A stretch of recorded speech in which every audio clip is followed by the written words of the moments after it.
বোলপুর থেকে বাড়ি ফেরার পথে হঠাৎ দেখি রাস্তায় একটি কচ্ছপ।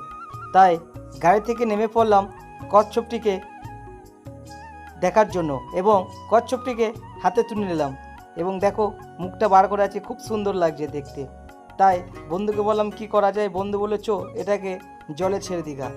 তাই বন্ধুর গাড়িতে চেপে রওনা দিয়ে দিলাম কচ্ছপটিকে ছাড়ার উদ্দেশ্যে। কারণ এই কচ্ছপটি অন্য কারোর হাতে পড়লে সে হয়তো এটাকে রান্না করে খেয়ে নিত। তাই আমরা চলে এলাম কচ্ছপটিকে পুকুরে ছাড়ার জন্য। আমাদের গ্রামের ধর্মরাজ মন্দিরের পাশে একটি পুকুর আছে, সেই পুকুরের দিকে আমরা ছাড়ার জন্য হেঁটে চললাম এবং সেই কচ্ছপটিকে একটু আদর করতে করতে তাকে ছেড়ে দেওয়ার জন্য পুকুরে নিয়ে চললাম।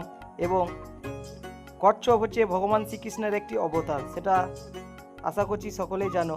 তাই পুকুরের সামনে এসে আমরা কচ্ছপটিকে ছেড়ে দিলাম এবং তার প্রাণ রক্ষা করলাম, জয় শ্রীকৃষ্ণ বলে তাকে ছেড়ে দিলাম। এবং ছাড়া মাত্রই খুব সুন্দর সে চলে গেল জলের নিজের জায়গায়। তো তো আজকের ভিডিওটা এখানেই শেষ করছি। ভিডিওটা কেমন লাগলো তোমাদের অবশ্যই কমেন্ট করবে।